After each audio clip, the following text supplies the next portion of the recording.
If I can call the meeting to order, please. Call the meeting to order. Thank you.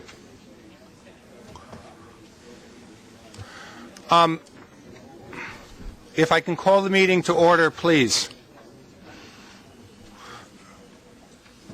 Earlier this week, we suffered a tragic event in our company. Track supervisor James Neal was fatally injured while working on the 90th Street station in the Rockaways. To lose one of our employees, to lose one of our own in the line of duty is one of the things that is the worst, one of the worst situations we could sit here and have. Our sympathies and our help are going out to the family, but I thought that we would have a moment of silence to recognize him if we could at this point, please.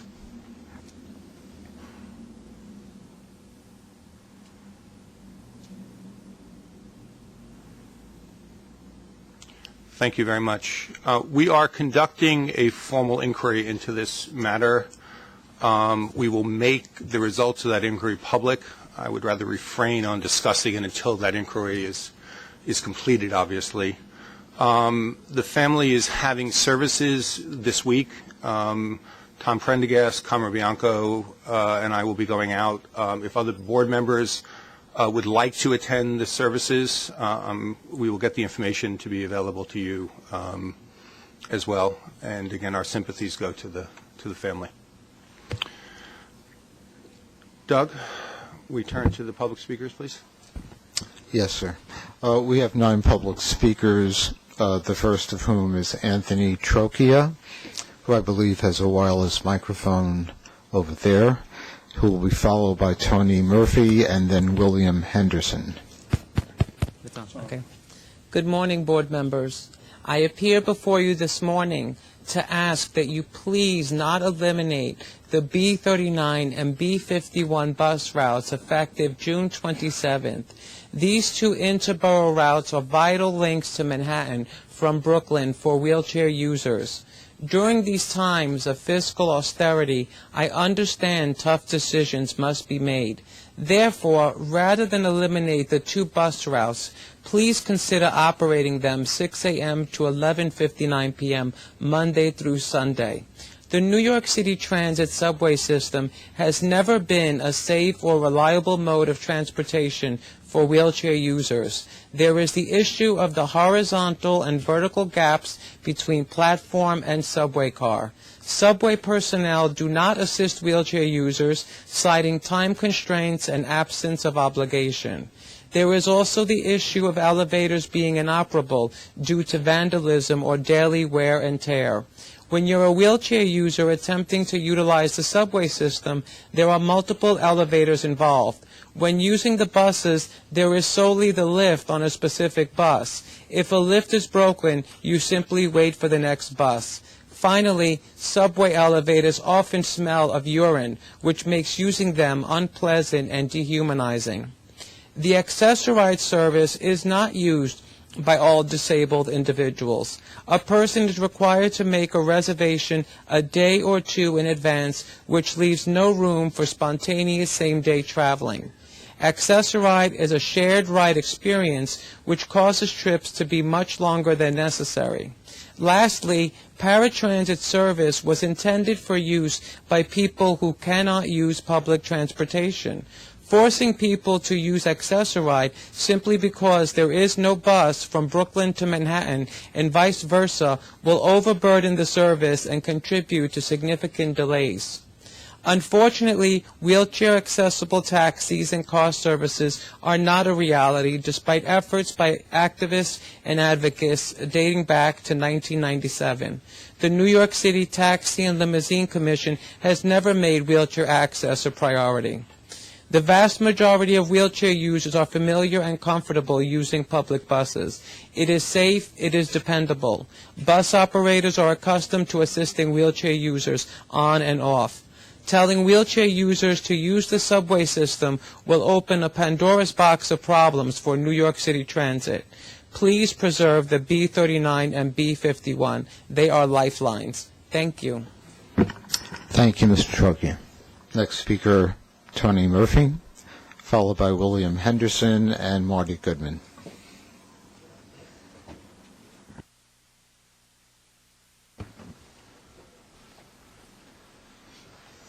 My name is Tony Murphy. I'm with the Bail Out the People movement. I'm fixing this so I can make sure this is seen by the cameras. I would like to also raise something that was reported in the media recently. The MTA has hired as the new finance chief someone named Robert Foran, who was at Bear Stearns. He was a Wall Street banker. And his job was to help the MTA refinance so that once he was done with that, Bear Stearns got tens of millions of dollars, and they helped refinance more money so that the MTA is now paying back interest on this new debt that was raised by this person. This shows very clearly the lie that the MTA is cash-strapped. The MTA has a budget, a yearly budget of $11 million. Excuse me, is it 11 billion or 11 million? So there's hundreds of millions of dollars at the fingertips of this body. The question is not whether there's money there, but where the money is really going. Right now the money goes to Wall Street. It goes to firms like Goldman Sachs, who are literally profiting off the misery of us right now. As we face layoffs, foreclosures, cuts of all kinds, we're in a fight to make sure that that money should go to the people and not the rich bankers on Wall Street that are behind the people who are sitting at this table right now.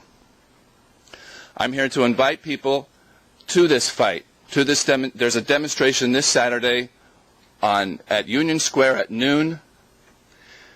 Anybody who wants to fight on anything that we're facing right now should come and join us. But I'm not just inviting you to this demonstration. I'm inviting you to the new movement that's building against the Goldman Sachs, the Wall Street firms, the bankers, the real estate interests in New York. Tomorrow, of course, is the showdown on Wall Street. Tens of thousands will be there to bring the fight right to the banker's door. And yesterday, hundreds and thousands of students walked out of schools to protest the cuts that they're facing in Jersey. In West Orange High School, Inglewood, Newark, hundreds of students walked out of their schools. It was a very inspiring thing to see in the news. Students of every nationality, African American, Latino, Asian, white, got together for a powerful show of fight back, and that's the thing that's needed to overcome things like the cuts that we're facing from the MTA. But the problem is that the MTA doesn't want this kind of movement. The forces behind the MTA, Wall Street, they don't want to see this kind of powerful movement, the kind of movement that's really going to change things. There are a lot of forces that don't want to see this kind of movement, so they're resorting to funding people like the Tea Party, and they're promoting racism. They're promoting things like what's happening in Arizona. Saturday's march from Union Square will also be a demonstration against the racist laws in Arizona, which are designed to beat down this new movement that's coming out against the rich taking from the poor. And as inspiring as this movement is, it is facing some very dangerous laws like the ones we're seeing in Arizona. Sir, if you would stick to the agenda, please. I'm sticking to the agenda because the point is that the forces behind the board member here would like to destroy the movement that's growing against these budget cuts. And they're funding a lot of bigotry, the bigotry of the Tea Party movement, and what's happening in Arizona. And I'm here to invite people to join this movement. I'll show the number again. It's 212-633-6646. We're asking people to join this movement to fight against the bankers on Wall Street and the people who are making it so hard for us to get by, whether it's school closings, layoffs, foreclosures, and everything else. So thank you. Be there, Union Square, noon on Saturday. Thank you. Next speaker, William Henderson from the PCAC, followed by Marty Goodman, and then Dino Lavinetta. Thank you. Good morning to the board. I'm Bill Henderson. I'm the executive director of the PCAC. I want to speak briefly today on the proposed capital program that's being considered today in light of the available funding and the requirements of state law. It's a positive and thoughtful program, and we support it. The Fix What's Broken philosophy that guides the plan is in tune with what riders have been saying for years. Likewise, we no longer have the luxury, if we ever did, of maintaining multiple facilities to perform the same functions simply to give each MTA agency sole control of its maintenance operations. We're also pleased with a focus on operating costs in the capital program. Riders want to see a system that meets their needs while it is as efficient as possible, and the MTA should help them understand the linkages between projects such as smart card fare collection and your ability to sell fares and operate trains and buses at a reduced expense to the MTA. In a more perfect world, there would be more improvements included in the capital program. The needs in the subway system are immense. Station needs are not all met by the program. A second LIRR track between Ronkonkoma and Farmingdale is long overdue, and we continue to believe that planning for mainline third track should continue to progress. We want to maintain a high standard on Metro North stations, and we want the railroad to maintain a robust traction power system. All these improvements are important, even though they're not critical to the operation of the system over the next 5 years. In our imperfect world, however, we have resources for 2 years of critical capital projects and a $10 billion funding gap for the remainder of the 5-year program. That's the point I want to leave you with today and leave our legislators with today. Our elected officials have to recognize that even though this is a strong plan for which you should be commended, no one can declare victory and go home. There's too much work left to be done, and we hope to work with you to get that work accomplished with our state legislators. Thank you. Thank you, Mr. Henderson. Next speaker, Marty Goodman, then Dino Lavinetta, and George Spitz.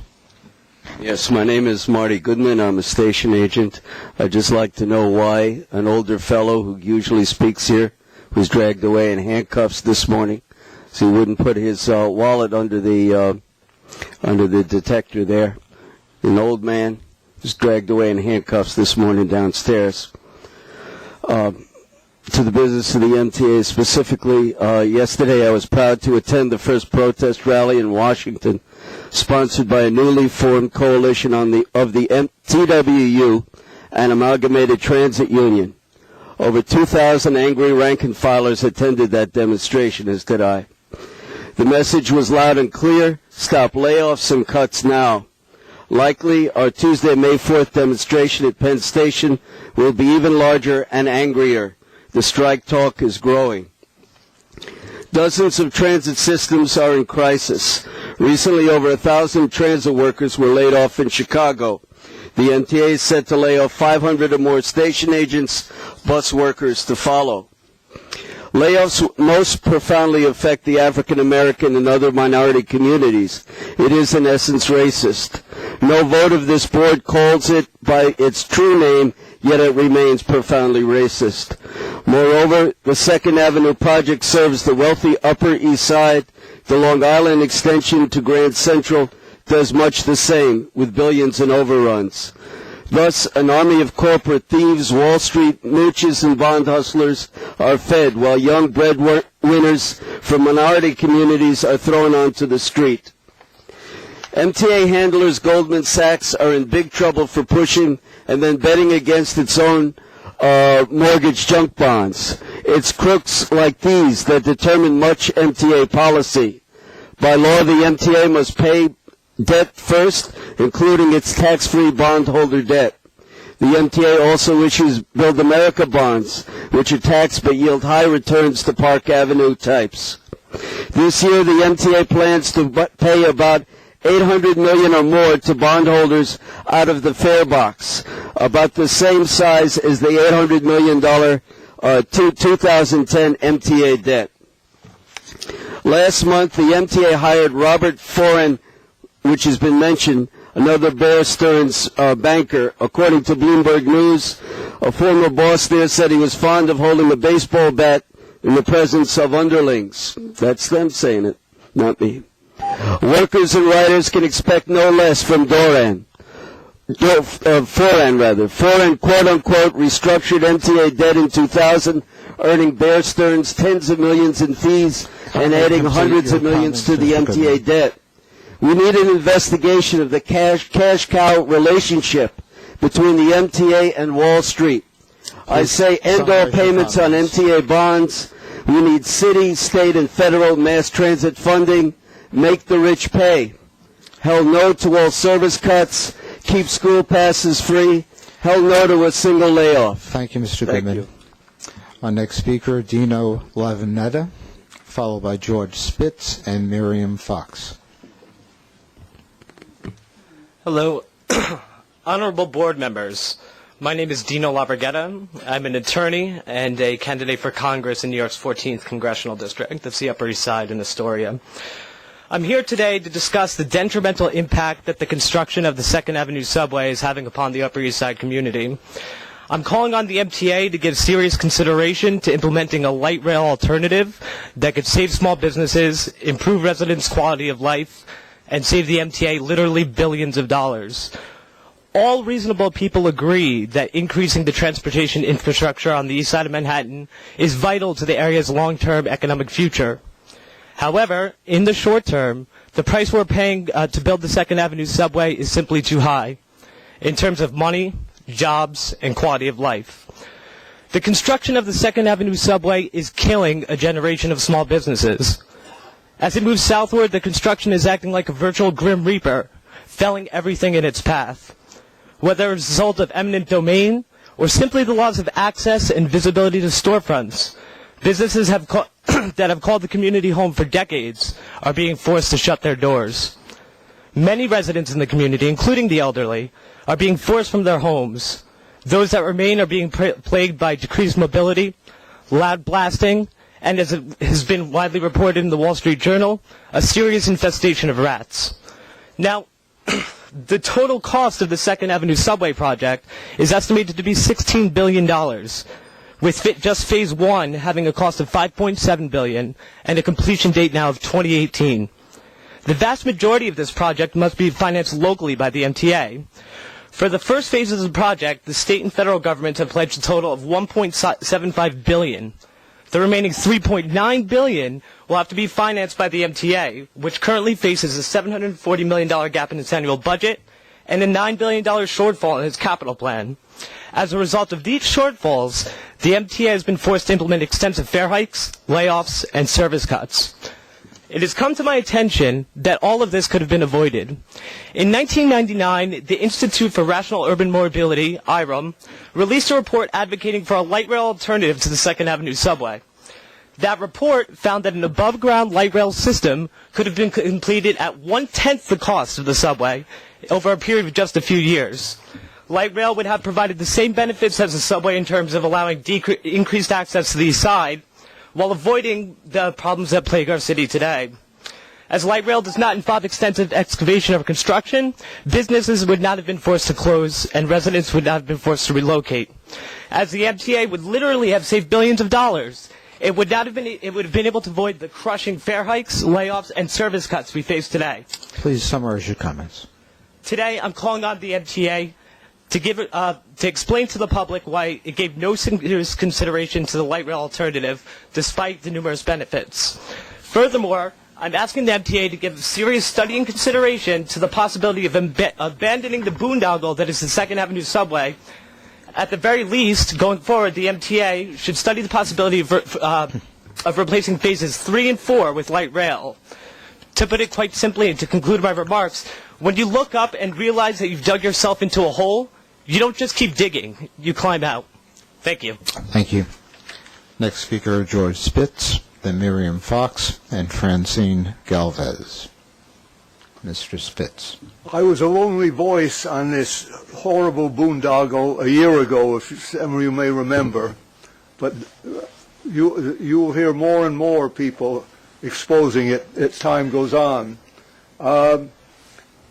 At the March 24th MTA Board meeting, I pointed out the two major firms involved in the 1.7, 4.65 Second Avenue subway have been involved in questionable practices, including corruption and discrimination. And I gave backup for this, Skanska in particular. Now the Inspector General of the U.S. Department of Transportation, according to stellar reporter Tom Namaco of a Post, is investigating how government money is being misused in 4 New York City projects: the Second Avenue subway, East Side Access, Fulton Transit Center, and Path Terminal. And an assistant, I'm skipping some of this, so I've given out. These projects in total have experienced billions in cost overruns and years of scheduled delay. Now, the cost of light rail on 2nd Avenue with 2-year completion time would be about $300 million, relieving pressures on the MTA operating budget and leaving substantial federal funds to pay for light rail on Staten Island, Eastern Queens, and the Mill Basin area of Brooklyn. George Bush only promised Maloney, the congresswoman, $1.3 billion towards, which is 27% of the cost estimate 2 years ago. The rest, most of the rest of it has to come out of higher fares, cuts in services, and increased taxes, the mobility tax. Now, for Staten Island's transit situation is a particular example of the unfairness to the rest of the city of the MTA assigning all available resources to the 2nd Avenue subway and East Side access. For a number of years, there have been 2 much-needed light rail projects proposed for Staten Island: North Shore Light Rail and West Shore Light Rail. North Shore Light Rail would run 5 miles at an estimated cost of $360 million. West Shore Light Rail, 13 miles long, approximately $1 billion. Now, these projects are now scheduled to start in 2018. Meanwhile, Staten Island residents, as well as those of Queens, Brooklyn, and the Bronx, must pay the mobility tax, experience cuts in service, higher fares for the MTA operating budget. Please conclude your remarks, Mr. Spitz. All right. I think I've made my point. I hope you'll read what I've said. You'll hear more of this. And we're going to light up the whole East Side with this boondoggle this summer and fall. Thank you, Mr. Spitz. Next speaker, Miriam Fox, then Francine Galvez and Richard Goldberg.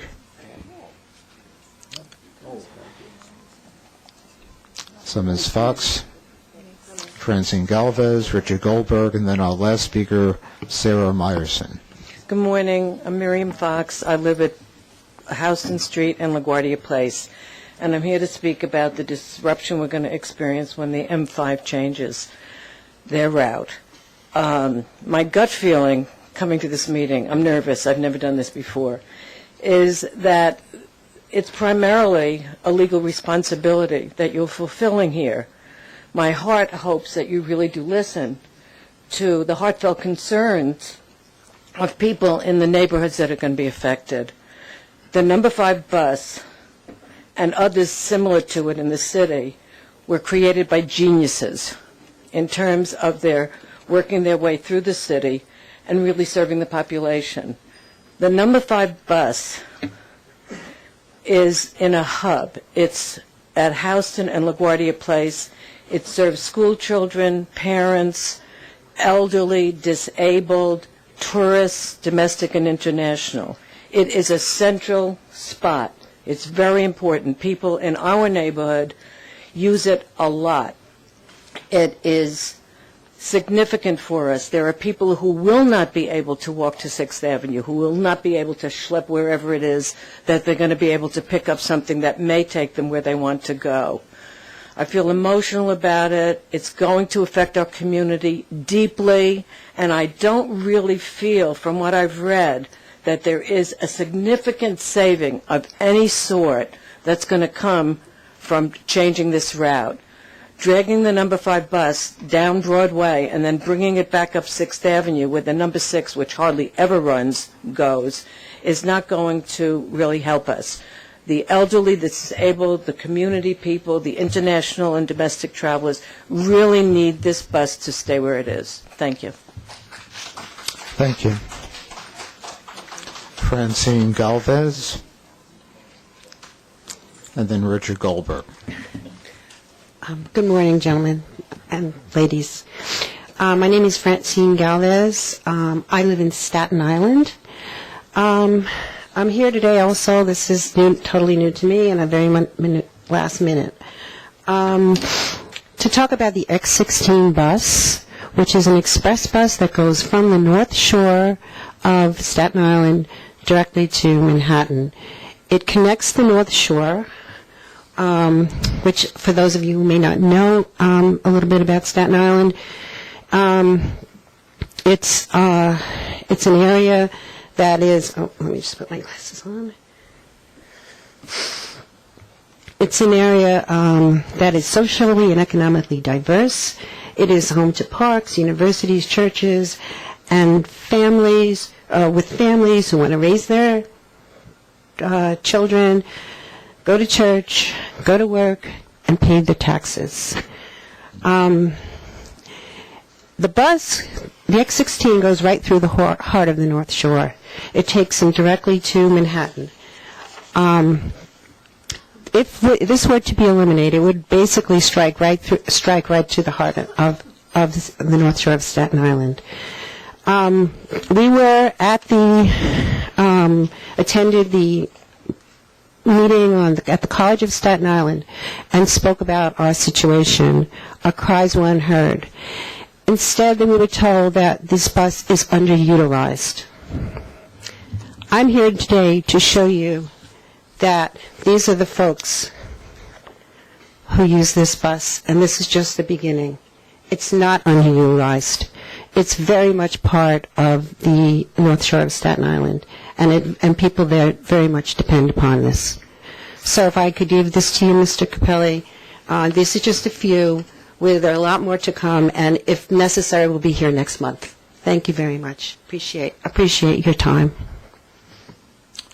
Thank you. Richard Goldberg, and then our last speaker, Sarah Meyerson. Richard Goldberg.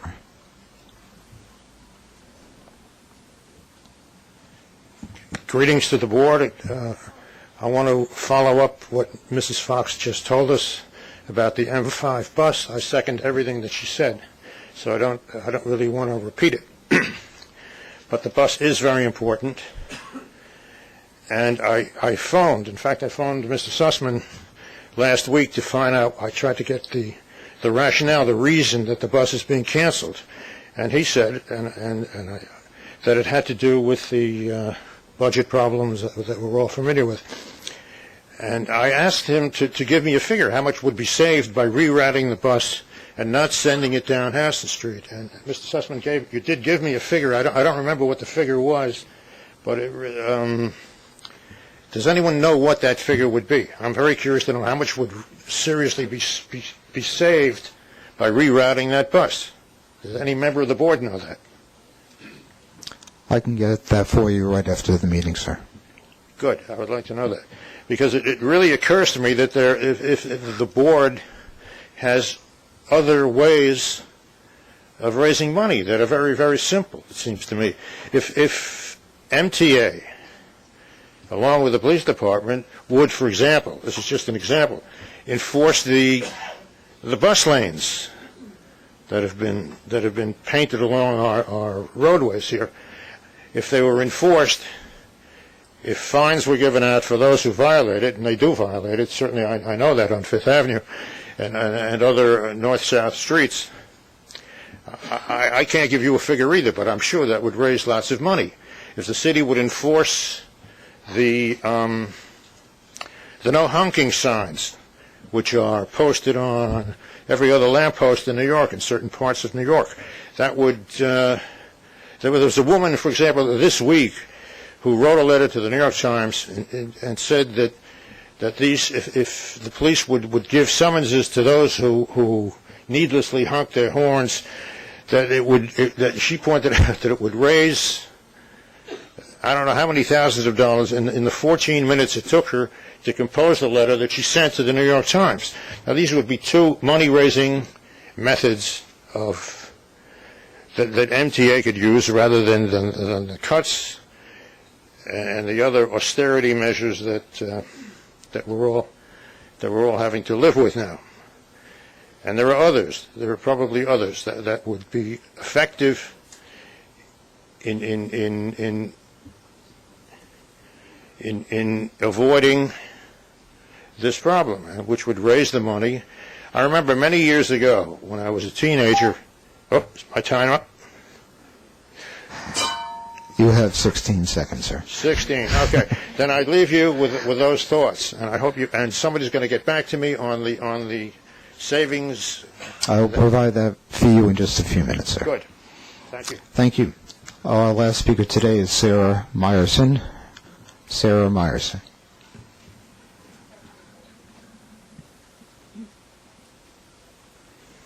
Good morning.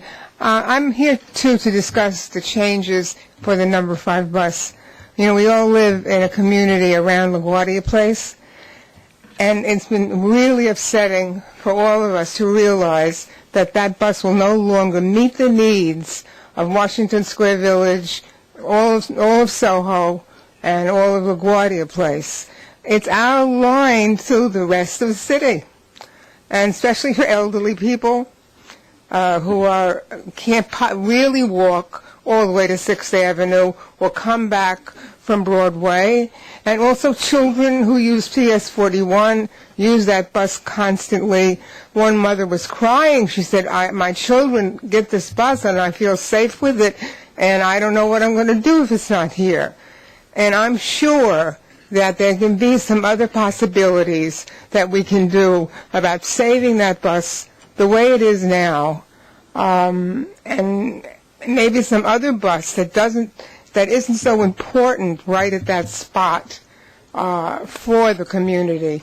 We can get names of people, hundreds of people, who really are upset at the whole situation. And I'm hoping that you will all relook at that rerouting and try to figure out something else. Thank you. Thank you very much. And that concludes today's public speaking session. Doug, thank you, and thank you to the public speakers. The first item of business are the minutes of our prior meeting. Can I ask for a vote for the minutes, please? In favor? Opposed? Thank you. The first item is the capital program for the MTA. This, for me, in many ways, is a very special item. I began my career at the MTA more years ago than I'd like to remember, working on the very first capital program for the MTA at that time. And as I've come back and as I've thought about the changes that I've seen in our organization, I don't think any of us would debate that the underpinning of the changes we see day to day were the decisions to start to invest in our system that were undertaken starting in the early 1980s. And not just invest for one time, but to consistently invest in our system in successive 5-year capital programs to allow us to rebuild the infrastructure and put us on the stable and firm footing that we have today. I often speak about this, and I remind people of two statistics. One simply is the mean distance between failures on our subway cars, which in 1983, when I arrived at the MTA, Tom and I had this debate. I think I won, right, Tom? It was about 7,000 miles between failures. And today we're about 150,000 miles between failures. That's one statistic to watch for. But the second statistic is, in some ways, even more important, which is that over the past 15 years, 50% more people are riding our system than were riding it before. And I think that's a recognition of the fact that the success of this program in rebuilding our system and being able to provide the services that we want to be able to provide. Nevertheless, we are at a critical juncture in regard to our capital program. as I began to get into this and began to work with our team, we all said together that we needed to look at our capital program in much the same way we were looking at the rest of the MTA's businesses. We've made a commitment across the MTA to overhaul the way we do business. And despite the success of the capital program, we recognized that we needed to bring that same thought process to our capital program. I'm pleased that the document you have in front of you reflects that thought process. We have overhauled the way we've looked at this, both in the planning and the implementation of our capital program. In doing that, we have reduced our costs by about $2 billion. I think that's significant. But perhaps even more so, we've questioned some of the ways that we go about doing business. And I think the point that brings this together most for me is the look that we took at the way we make our shop investments. And the work that we've now done over the past few months to really say, we are one industrial company, we have a set of shop facilities, and how can we use those shop facilities in the best and most efficient way across the boundary lines that we describe as agencies. And our agencies have worked together to fashion a new shop plan that literally takes out of our capital program over time $500 million of cost, and which we believe will allow us to still provide the levels of service that we want to provide. I want to thank all of the people who've worked hard to do things like this, because changing the way that we've looked at some of this, moving to a place in which we can look at this and say, we have a brand new terrific facility at Harmon, how do we make that work to be able to deal with Long Island Railroad locomotives as well? And equally, that we have a new shop or a relatively new shop at Hillside in Long Island, and how do we make that do some work for Metro North, and where can New York City transit facilities fit in this? This is part of the new way of thinking about the way we're doing this, and I think it is epitomized in the way that we're dealing with the capital program. I hope that everybody will see the capital program as reflecting this, and also see the capital program as being pragmatic, as reflective of the difficulties that exist in terms of financing today, getting on with things that we need to get on with, finding where we can less expensive ways to be able to do things, and finding ways to be able to put benefits in front of our customers as quickly as possible. In fashioning the program, there is no question that there is a gap. We've worked to the 5-year planning framework, which is contained in statute, and is the way that we have to look at this, and has actually served us very well. But when we left Albany last May, the view was that there was money to meet the first 2 years of that capital program, and there was more work to be done to try to fashion a long-term plan for meeting the capital needs of the MTA. The program which is in front of you reflects that. It seeks to put forth a fully funded first 2 years of the capital program. It puts forth investments in those 2 years that we believe are the highest priority, and it seeks to assure the public and the CPRB and the board that we will not start any investments in the 2 years that we're not putting aside all of the money that's needed to complete those investments. In other words, we will not start projects, put a shovel in the ground, and then paint people into a corner in doing that. But we are in a position, I think, where we need to move forward on the capital program. We need to seek the Capital Program Review Board approval of this. We should recognize there's more to be done, clearly, to find the resources for the rest of the period. But I don't think we would gain anything at this point in time by losing what has been a long-standing and very successful effort on a continuous basis to continue to invest in and rebuild our infrastructure. We've had discussions at the committees. I appreciate there have been full and robust discussions there, but I did want to open the floor to the members of the board if there's discussion that people would like to have in regard to the capital program at this table right now.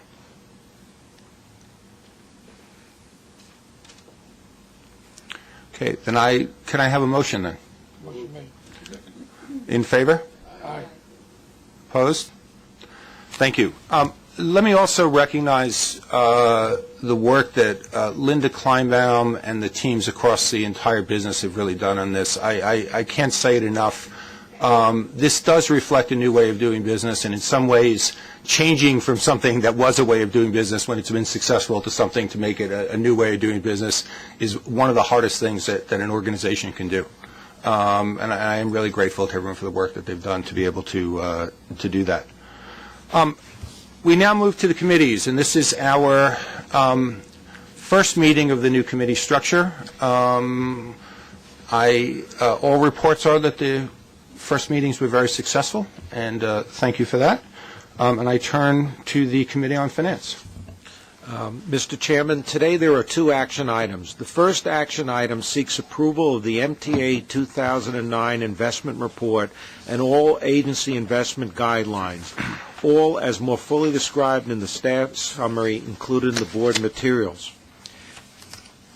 The second action item seeks approval of an agreement with NYPA to enroll the MTA in the Peak Load Management Program as more fully described in the board materials. I move all of the above action items. In favor? Opposed? Mr. Chairman, I have to recuse myself from the peak load agenda item. Noted. Okay, there are two non-competitive procurements or ratifications. There are no non-competitive procurements or ratifications this month.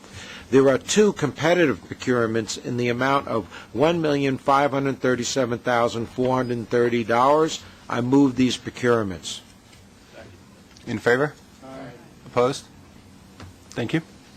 Okay, there are 9 real estate action items this month that were described on pages 32 to 53 of the board materials. I move all of these real estate action items. I'm sorry. In favor? Opposed? Okay. The final action item seeks adoption of the resolution pertaining to the West Side Yards development. The resolution requests board adoption of the SEQRA findings previously distributed to board members relating to the proposed actions intended to facilitate the development of the West Rail Yard and seeks board authorization for the chairman and CEO and his designees to execute and deliver contracts and other documents and to take all actions necessary to implement the proposed disposition and development of certain developable property rights in the East Rail Yard and West Rail Yard. All is more fully described in the staff summary and resolution. This item was presented to the Finance Committee. Due to the limited period of time available for review of the staff summary, the Finance Committee voted to move the item to the full board for its review, but without any recommendation, favorable or otherwise, so that members would have additional time to consider the matter. I move this item. Second.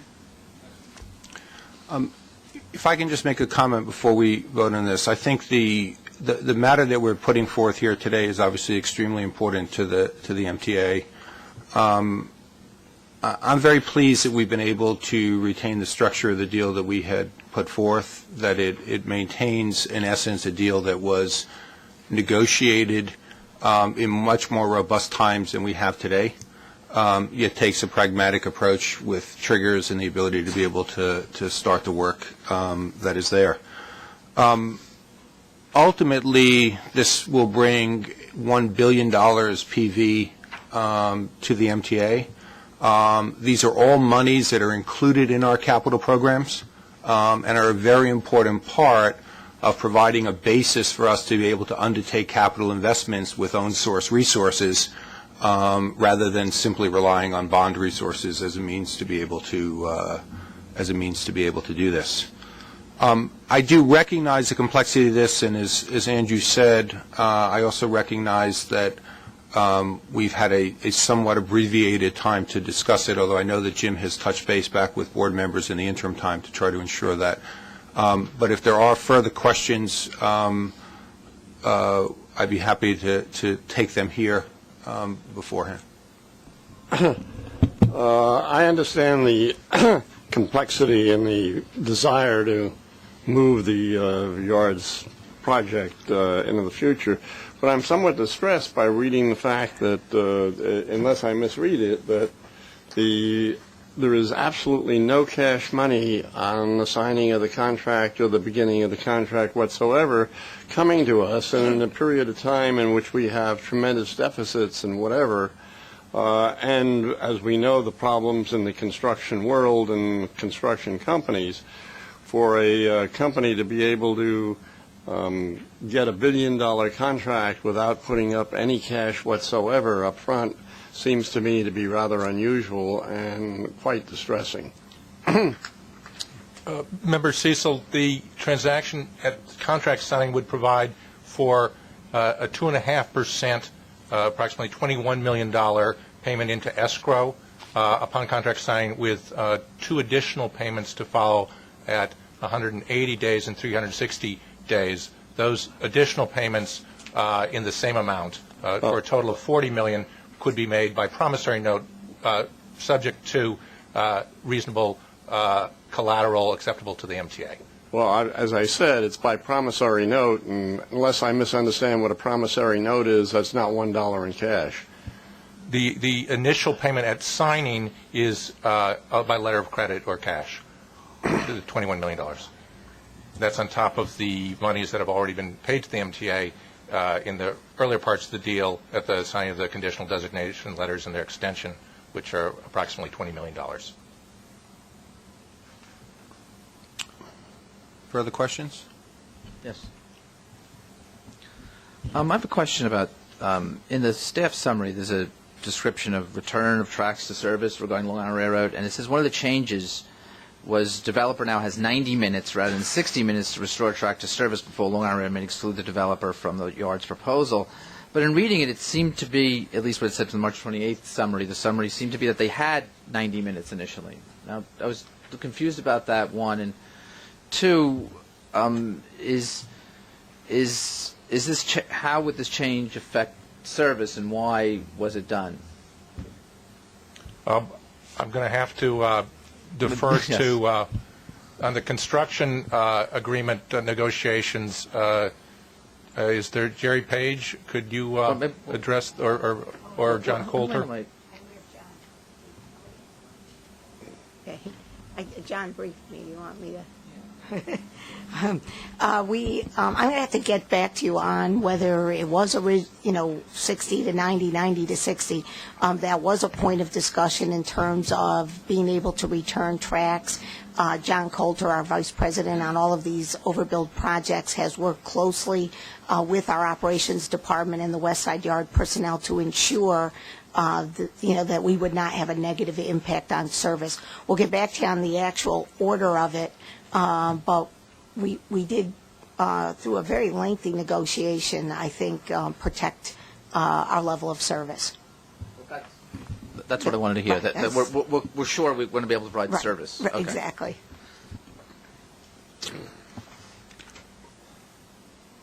Let me just ask a question.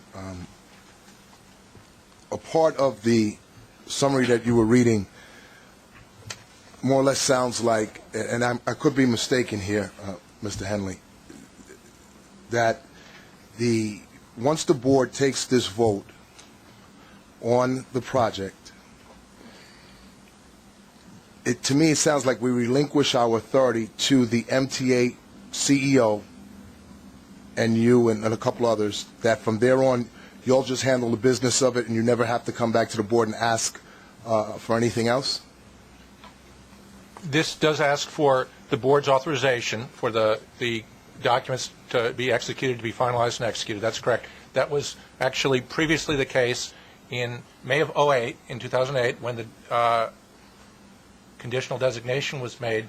There was a broad authorization given to the executive officer to complete the deal based upon the presentation made at that time.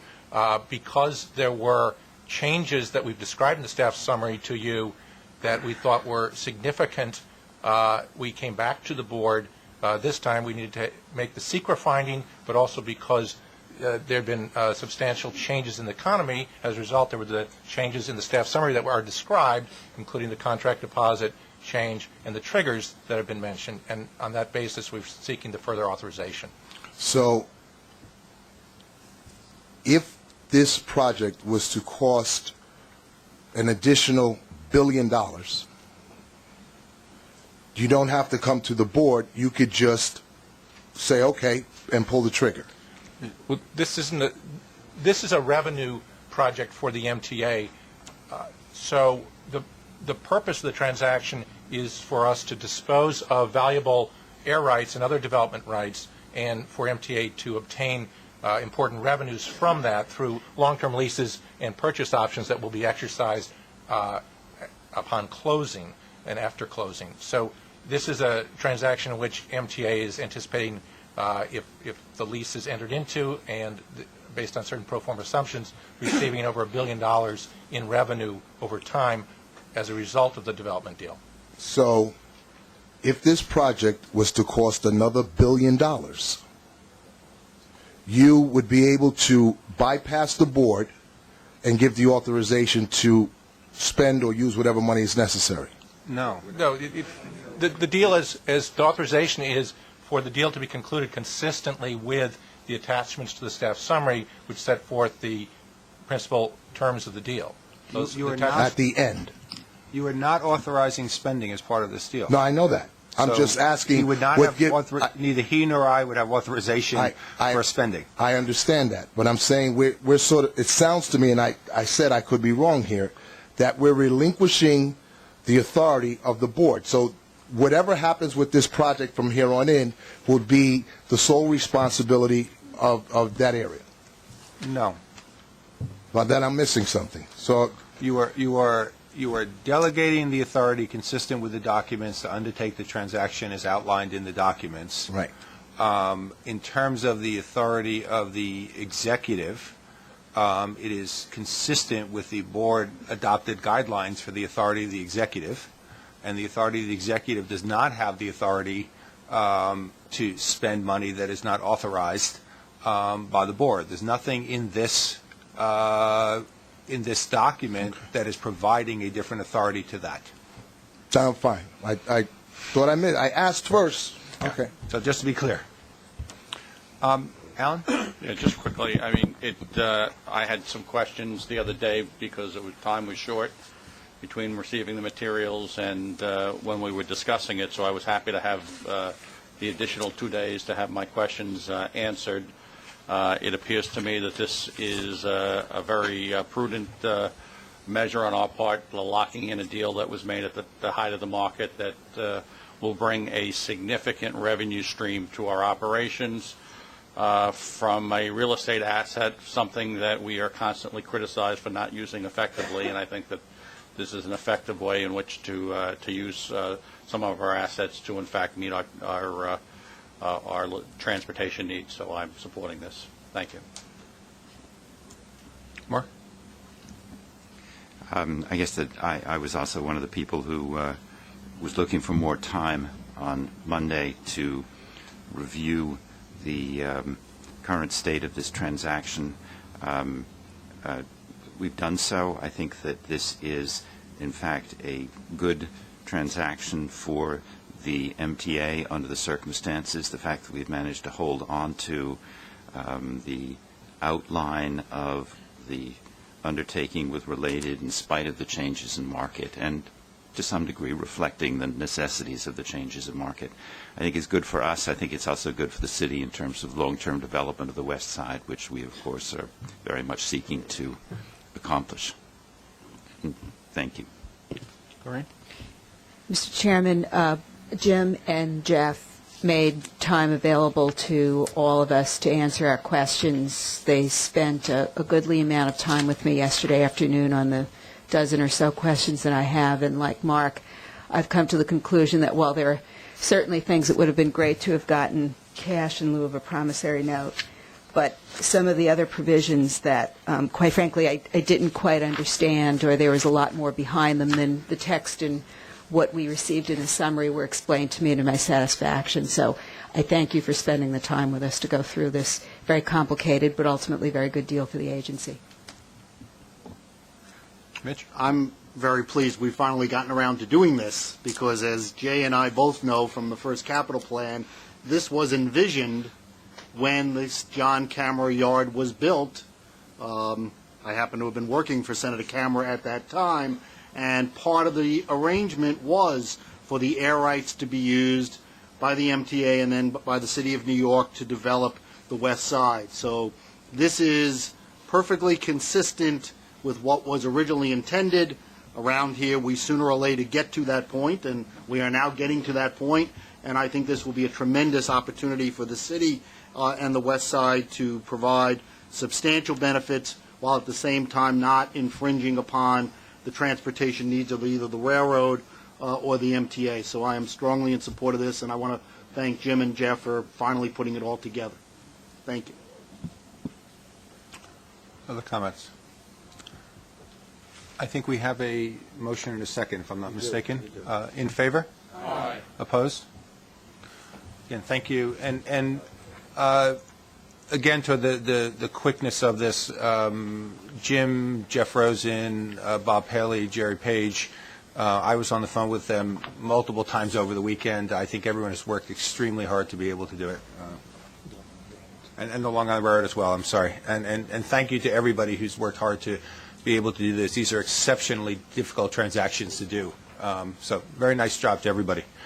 To our other committees, Doreen, the Committee on Transit, please.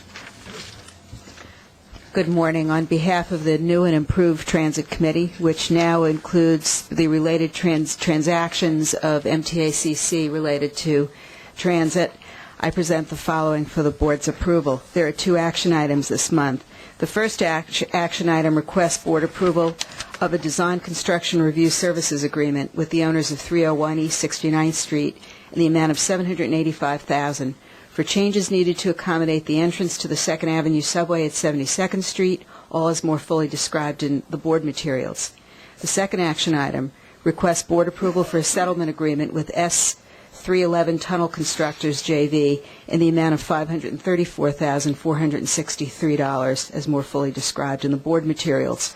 I move all of the action items. In favor? Aye. Opposed? There are 15 procurements totaling $156.7 million. Please let the record note that I recuse myself from the personal services contract regarding Louis Berger. Of that number, there is 1 non-competitive procurement in the amount of $10.4 million. The committee recommends this procurement, and I move it. In favor? Aye. Opposed? Thank you. There are non-competitive procurements in the amount of $140.7 million. The committee recommends these, and I move them. In favor?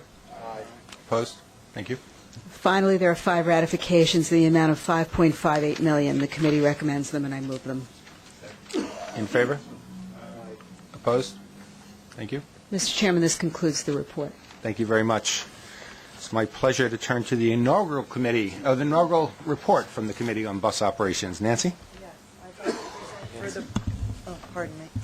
I'd like to present for the Board's approval. There was 1 non-competitive procurement in the amount of $282,000. The committee recommends it. I move it. In favor? Opposed? There were 3 competitive procurements in the amount of $5,140,000. Again, the committee recommends these procurements, and I move them.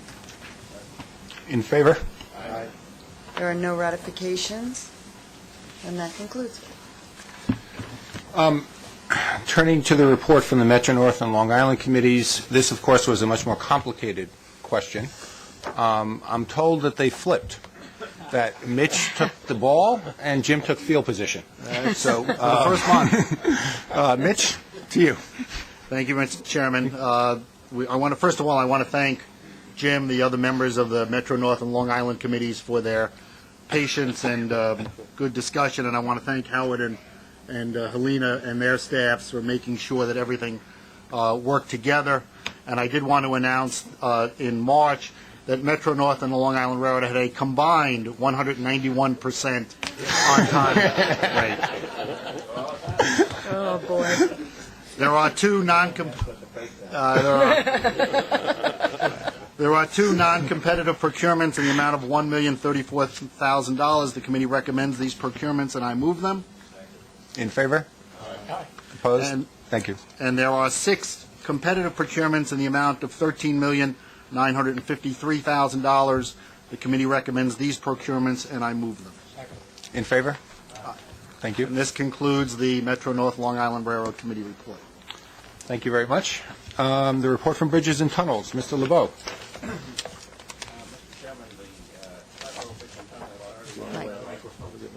The Tri-Fork Bridge and Tunnel Authority, now known as MTA Bridges and Tunnels Committee, met on Monday.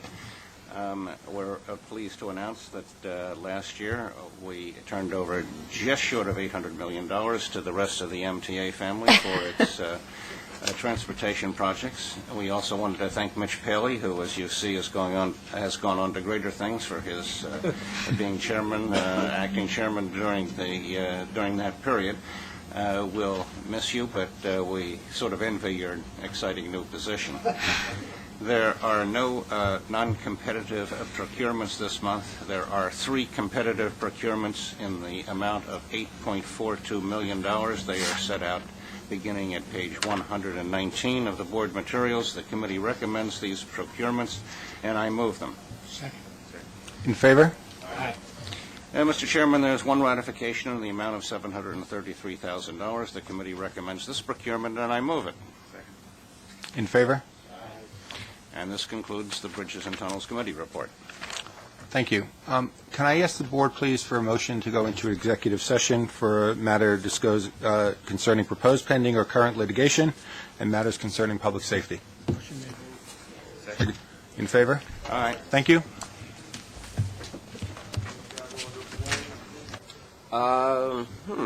Sharon, are you concerned at all about the funding situation for the number 7? There is a contract in there that mentions a shortage of funds. In the capital plan, it was the design and EIS contract. No, the number 7 work is proceeding well. It's a project that is funded by the City of New York. We're continuing to make progress on it. I'm not concerned about it. What's the likelihood you'll have to borrow the rest of the money to make up the last 3 years of the capital plan? Doesn't seem like much of the money is forthcoming from the state.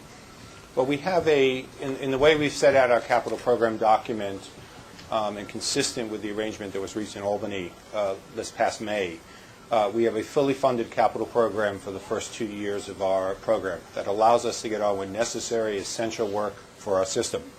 I believe everyone, when they finished their work last May, recognized that there was more work to be done to establish a stable funding framework for the MTA in the longer term for its capital program. And I think that those issues still remain, but they're issues that don't have to be resolved today. Mr. Walder, it was pointed out that the deal in the Hudson Yards, it's done with a promissory note. When will the MTA actually receive some money on this deal? We receive money very, very shortly, but the fundamental point here is that we've protected the value of the steel, which comes to the MTA, which is over $1 billion of present value, which was negotiated in the height of the real estate market. What we have done is to have agreed a set of economic triggers in regard to the pace of the building that will take place, but the fundamental point here is the economic value has been protected for the MTA. Can you be more specific on when the MTA will receive some money? I'd have to get the lawyers to get you the exact details of that, but there are various arrangements in regard to securities and letters of credit. I don't have the exact details. Can you just talk about revenues from the payroll tax and how it sort of might change the expectations, and if, in fact, you'll have to announce any new cuts before June? Well, as we've been speaking about for months, the MTA's fiscal situation has been dire and remains dire. The payroll tax revenues at the moment are coming in a little bit below even the low projections that we had that had already been incorporated in what we're doing.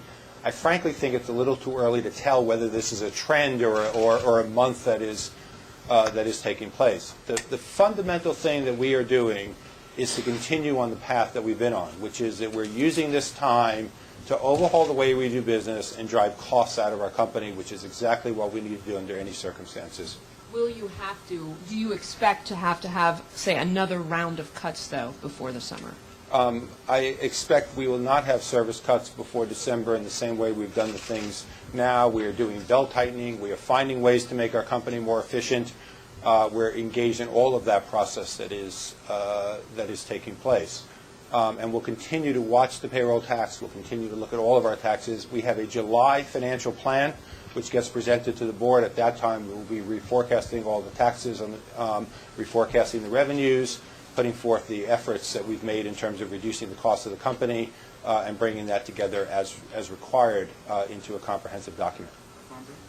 Are you now committed to all the projects in the capital plan, even those outside of the first 2 years? So in 2 years, if the funding that you hope to be there isn't there, can you further scale back the capital plan that you approved today? So the capital plan is put together in a 5-year planning framework, so we've put together a 5-year capital plan. I support all of the work that is in the 5-year capital plan. I cannot tell you as we sit here today that we have all of the resources to complete all of the 5 years of work that's there, and that is the further effort that we have to undertake. But we do have the resources to get on with the first 2 years.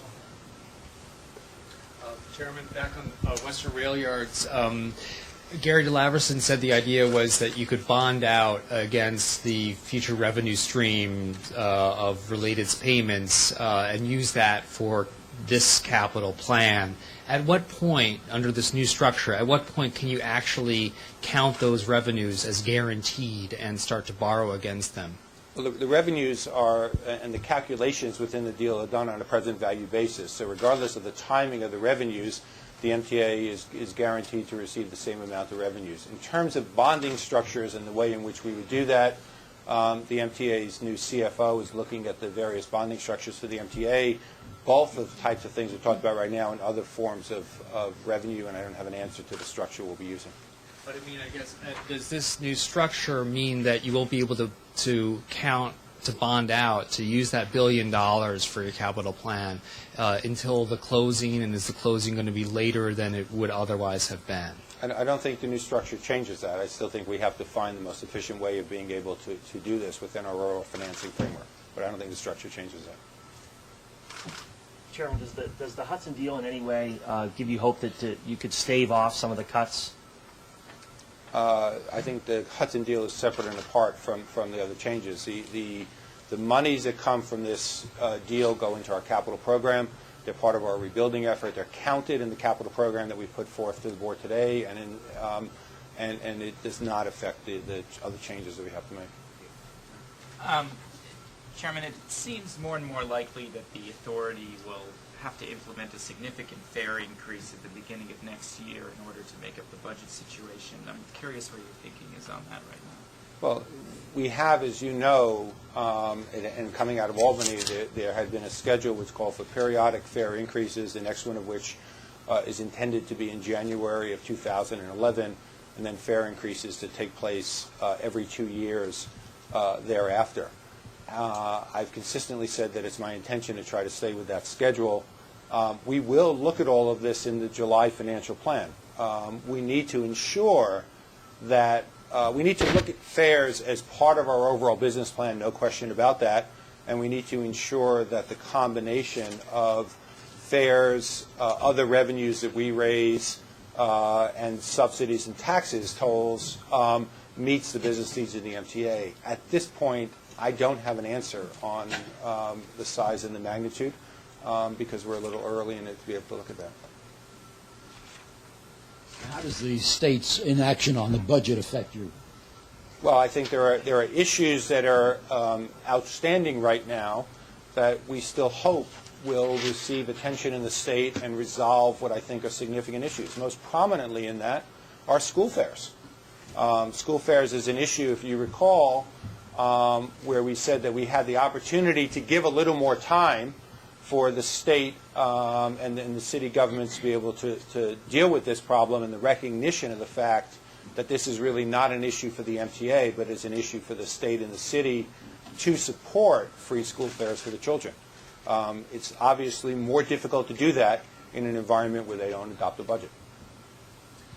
Chairman, also on the fares, you're saying that we don't have an answer on the size and magnitude of the fare increase. Is that a change from a few months ago when I seem to recall you're saying that you were going to stick to that deal, and I arranged last summer with the legislature, and I took that to mean you were going to stick with the 7.5% increase? I don't think it's a change at all. I think what I've said consistently is my intention to try to stay with the schedule of the fare increase, which called for January 2011, that I believe in the concept of periodic fare increases, but I've also pointed out that the MTA has a dire financial situation, and we're doing everything we can to cut costs and overhaul the way we do business. We've consistently said we'd come back in July with an integrated financial plan, and we'll do it at that time. Our focus right now is singularly on making the MTA a more efficient and more effective company. I think that's our first priority right now in what we're doing, and it will give us the best basis of being able to look at the financial picture for the MTA. Do you know off the top of your head how much in savings you've identified that, and what that 400 hole is looking like now? I don't have an answer off the top of my head. We have made significant progress in a number of areas. We have said we would be reducing administrative staff, 20% of our payroll at headquarters and 15% across the agencies. That effort is underway right now. We have reduced projects in our operating budget. Literally 50% of the projects in our operating budget have come out. We've renegotiated with vendors and saved money on our operating contracts where we had some leverage to renegotiate with vendors. We're undertaking several more efforts beyond that. We're looking at the consolidation of different functions in the MTA to be able to save money. We're looking to control overtime and reduce the $500 million a year that we spend on overtime. We're seeking to be able to reduce the amount of money that we spend on inventory and materials. These are areas where I think we can make savings. We're working on making those savings right now, but I don't have figures on all of it at this moment. Thank you.